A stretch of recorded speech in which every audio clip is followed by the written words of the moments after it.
May.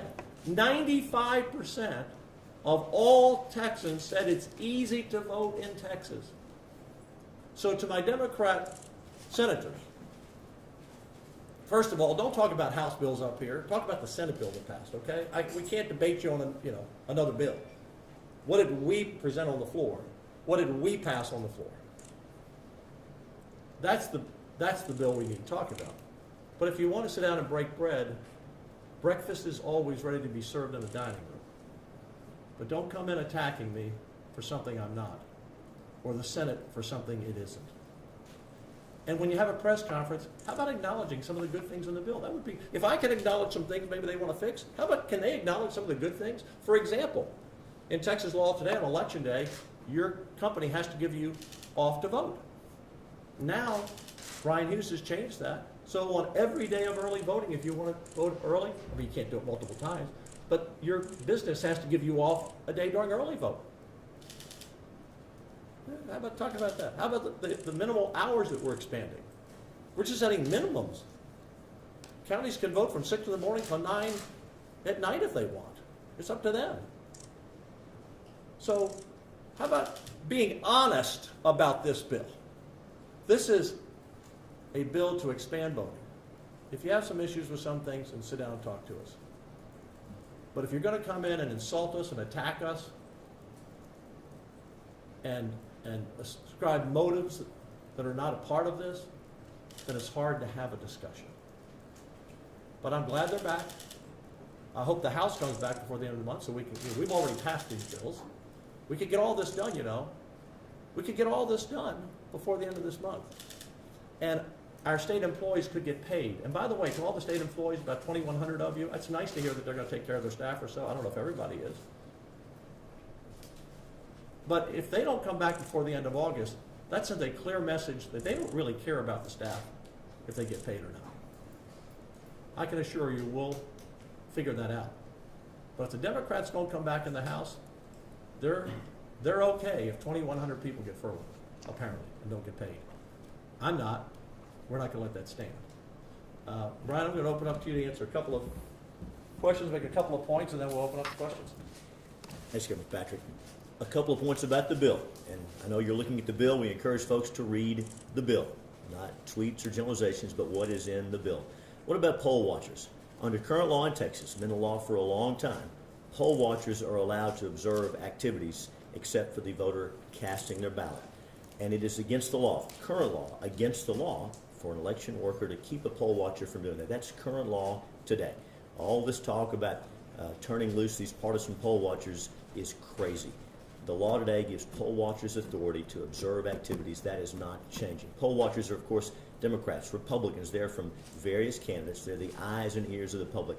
Most poll watchers who have testified happen to be retired, and some of them up in years, females. They didn't look that intimidating to me, but they have a job to do. They're the eyes and ears of the public, and they come from all parties and all candidates.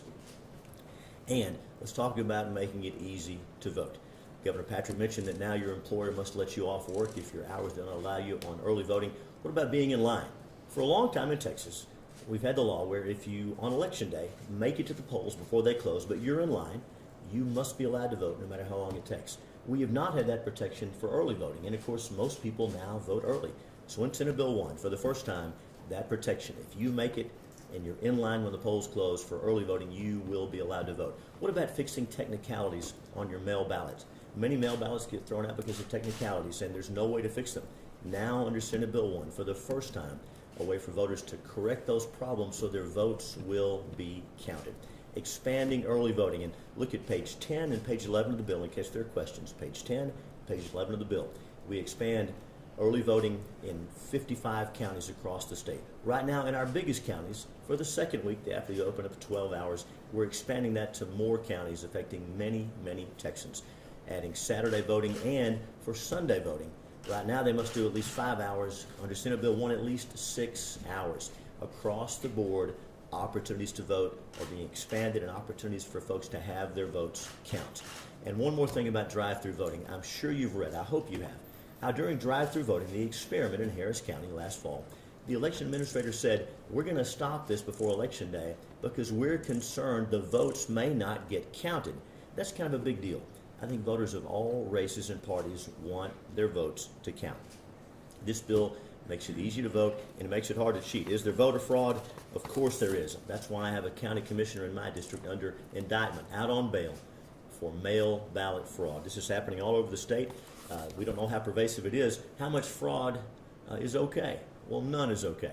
And that's why we want to make it easy to vote and hard to cheat. And I just want to share with you something we read last time. I don't want this to get missed. This is sworn testimony. This is a lady who thought she was being assisted. She was relying on a woman to help her use the voting machine. And she says this: I had the idea she was giving me like a tour of how to do those things, and she was going to leave. So by the time I told her, okay, let me vote on my own, she said, no, you already voted. Sworn testimony in a Texas court about someone claiming to help a voter, misleading a voter, overcoming their will, coercing them. This happens in Texas. And by the way, the voters this happens to tend to be elderly voters and voters with limited English proficiency. Those vulnerable Texans deserve protection. We don't care what D.C. says or what the national media says. We will protect these voters. That's what this bill's about. And we're so thankful that already in Texas, we have more in-person early voting than many states, more than New York, more than New Jersey, more than the president's home state of Delaware, which has none. Now, some will say they did pass a bill to add it. Once their bill takes effect, they'll still have less than Texas. We already have a lot of opportunities. We're giving more. This is about easy to vote and hard to cheat. Any questions? Yes, it's the original for different counties. Pardon? What's the rationale for having some counties with expanded, some counties Yeah, not? Brian, it's a very simple explanation.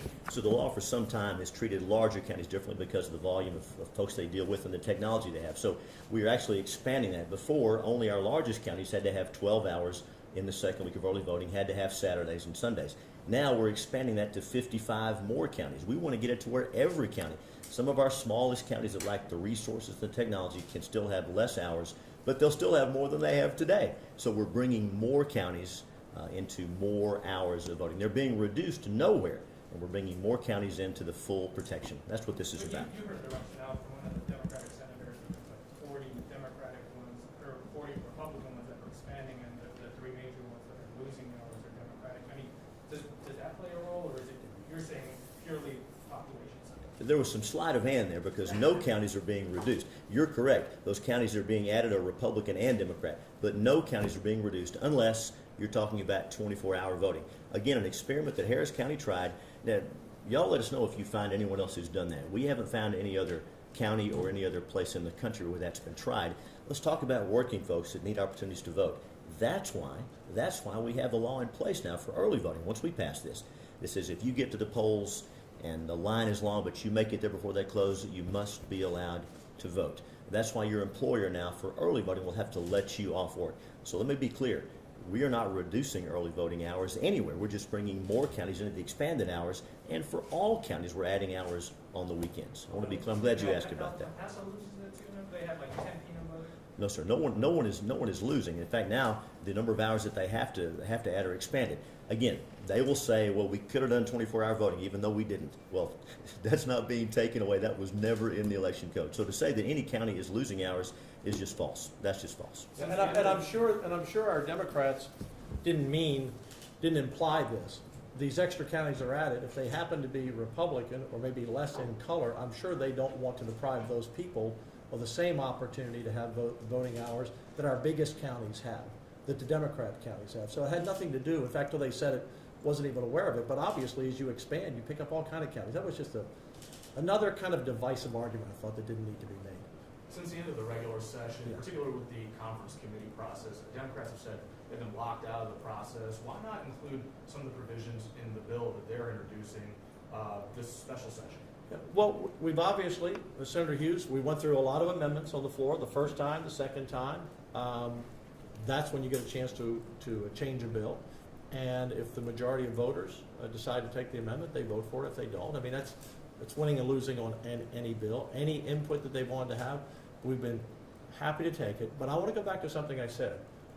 If they start from the premise that this is Jim Crow 2.0, and that somehow we don't want people of color voting, well, it's pretty tough to sit down and have a good discussion about a bill when you walk in the room accusing people of being something they're not, and that their motives are not pure. So if they want to knock that off, that would be helpful, because I really haven't heard that on other things. I've been here now a long time. I've negotiated a lot of bills with every one of those senators who was up here, and I have respect for them all, and we work well together.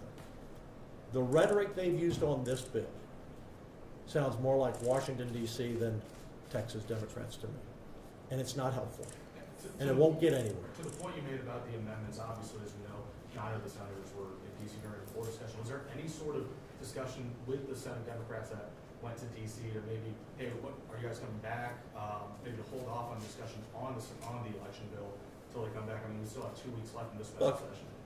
Look, if you leave here, I don't think you should leave, quite frankly. And look, we had a quorum here, but it was only because 4 Democrats on their own. It wasn't like they worked out a deal, like the ones who went to Washington got with the other 4 and said, well, you all stay behind so you can do a quorum. That was an independent, it was very clear.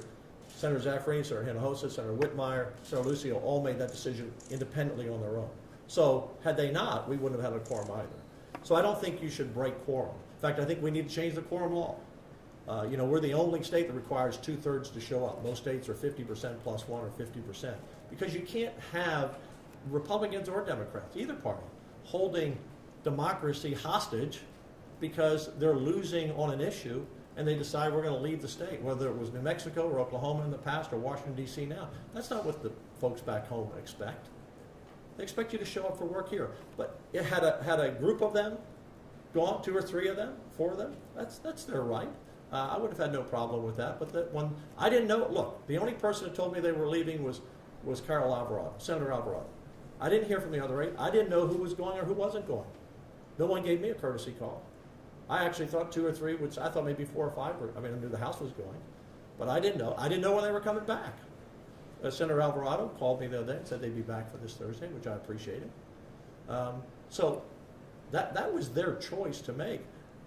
The Senate's not going to stop working unless they break quorum, where we can't work.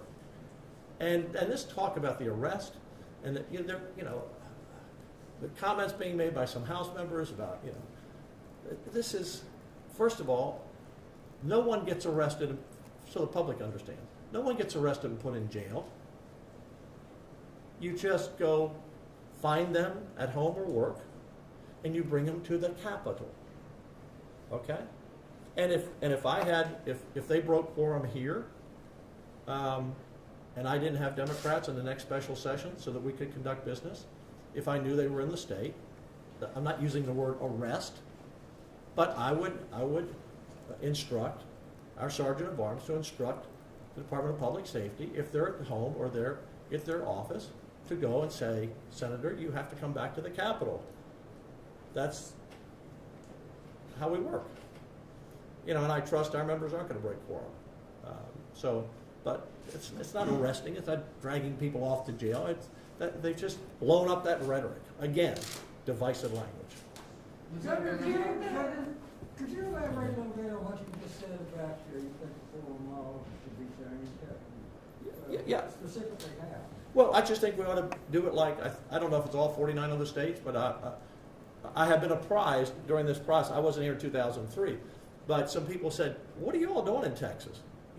Every other state, so again, you'd have to do the homework on it, but virtually every other state has 50% of the people have to be there.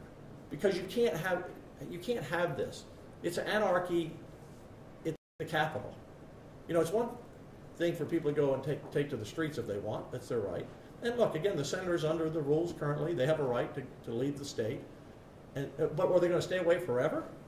I mean, what happens if, let's say they've come up with this game between themselves. This time the senators will leave for 30 days. And then when you come back, then the next time then we'll leave for 30 days. I mean, we have to conduct the people's business. And so I think our laws should be like other states, the rules on this. Now, the catch-22 is it would have to be a constitutional amendment. And I guarantee you, if you put this on the constitutional amendment for the folks, they'll vote in favor of having us here to do our work. People aren't going to vote for people to take off.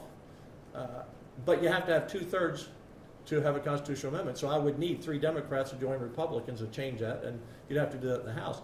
I'm not so sure we couldn't get some of those votes, Dave. Maybe, maybe not the first time, but there's some Democrats that aren't happy about this either, no matter what they say publicly. Sir, how do you? Yes. During the regular session and during Yes. during special session, we've heard and seen statements and sworn testimony from groups like the NAACP and Malta who have said that their members feel oppressed by the language of the bill or use terms like the ones that you described.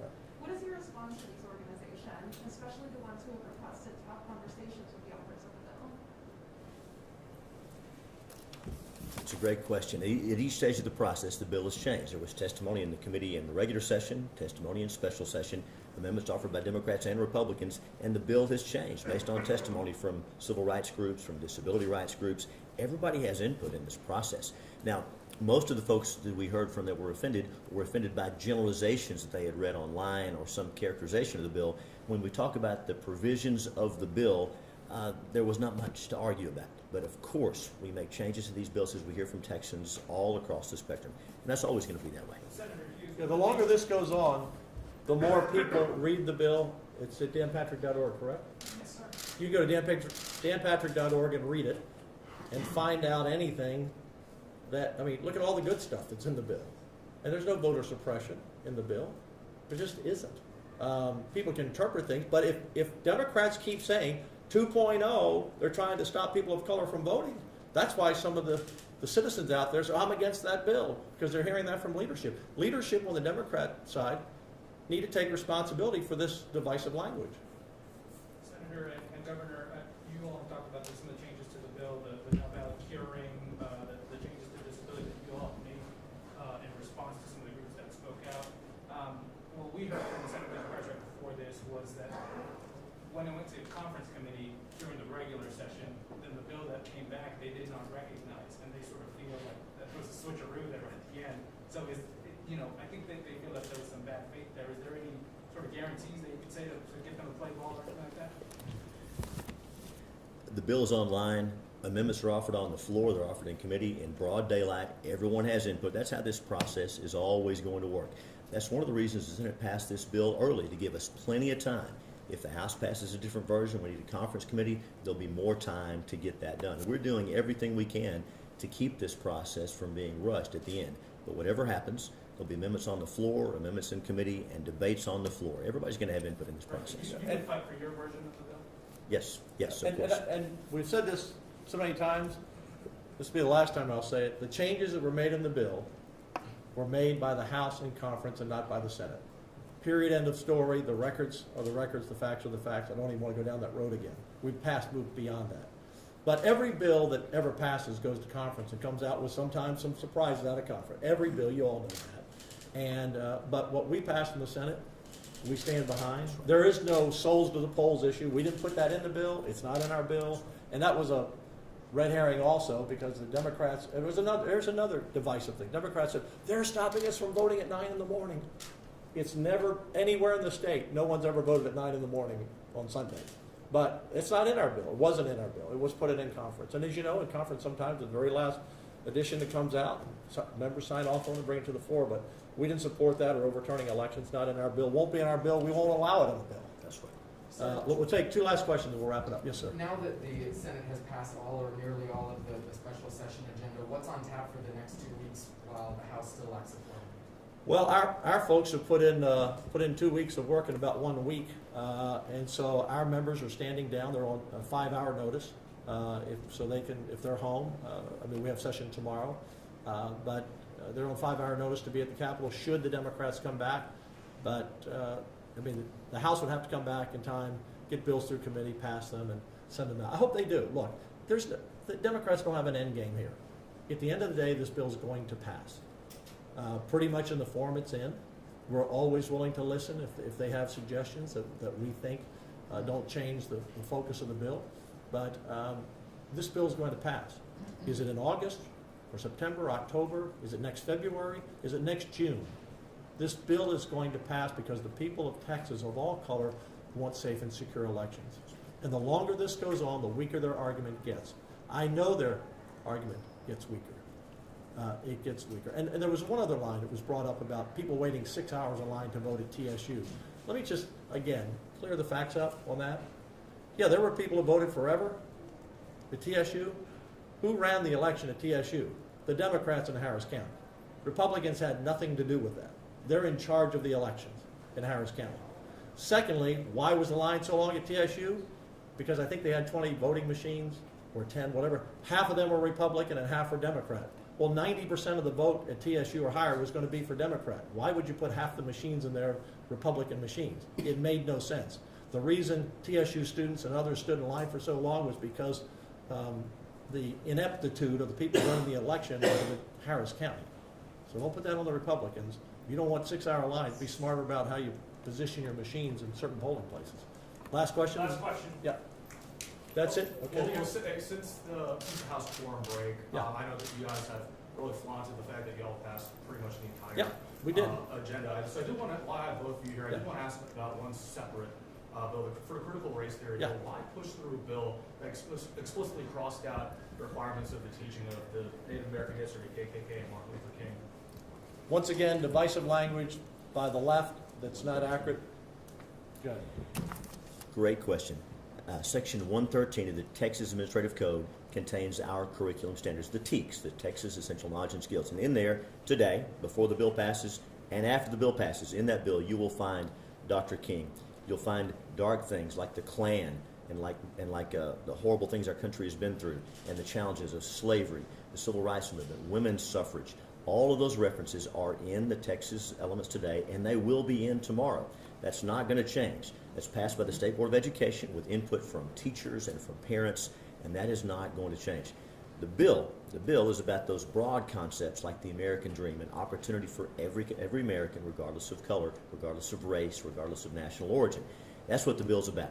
The bill over in the House put a specific reading list in, and we heard from teachers and from the State Board of Education that said, hey, we have a process for that. We already have those in the curriculum. Take those specific things out. George Washington was also removed. Does that mean he's not going to be taught? Of course not. Dr. King's in the curriculum. George Washington is there. Women's suffrage is there. That is not going to change. So those specific words are not in this bill because they are over in the elements of the curriculum approved by the State Board. That's not going to change, and we're making it very clear. And let me say this. Not only will those elements be allowed to be taught about Dr. King and about women's suffrage, they're going to be required. So that is not going to change. We will teach the whole truth about Texas history. That's not going to change.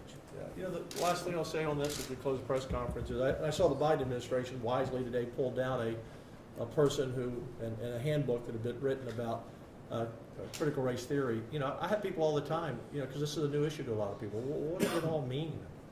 And, you know, the best definition I've seen is that, you know, racism is something obviously that can be learned by any individual of any color, you know, when you come into the world and your experiences in your environment and who mentors you. I mean, we'd like to think no one would ever teach anyone to be a racist. But critical race theory says you're born a racist. It says, if you're white, you're a racist. Tell a kid in the first grade you're white and you're a racist, or you're black and you're a victim. We don't judge people by the color of their skin. And parents in America are not going to tolerate this. Black parents, brown parents, white parents. No one wants their kid to go to the first grade or the fifth grade. Come home and say, my teacher told me today that because I'm black, I'm a victim. I don't have the same opportunities. Or that white child that comes home and says, I was told I was a racist and don't like black people. You know, I've got 6 grandkids, and my kids are grown now, and I help other teenagers in other things. The new generation of people, of children, don't see black, white, and brown. Did they see that back in the 30s and 40s and 50s and 60s in this country? And, you know, I grew up in part of that era, not the 30s and 40s. Yeah, I remember segregation. I remember that. Yeah, there was a time in America. It was a terrible time in America. And we've come so far, and we still have ways to go. But when I see kids playing with each other, the black kids and the brown kids and the white kids are playing together, and they're each other's friends. And if we send them to school and tell them they should be each other's enemy, that's just not what we want in America. Nobody wants that. You're gonna see more parents take their kids out of school and homeschool them you've ever seen before if this takes hold. Unfortunately, it's not taking hold. America's standing up. Of course we have to teach about the sins of our country and those darkest times ever of racism in this country and slavery in this country. Yes, you have to teach it so history does not repeat itself. But to start today to tell anyone of any color this is who you are by the fact that you were born, it's just not acceptable. And we will fight. And I say we, I'm talking about white, black, and brown people, parents, grandparents will fight against that. Don't tell my child they can't achieve great success because they're black or brown. And don't tell my child that because he was white, his success is somehow, not fair. And so that's what this is all about. And this has been brought up by the left. The Republicans and the conservatives didn't bring this up. The left brought this up. And we will stand tall. And look, every bill we passed, I'm proud of every bill we passed this session and in the special session. Hey, thank all of you. I know you've had a long day. Thanks, guys. Thank you That's very all much. we got.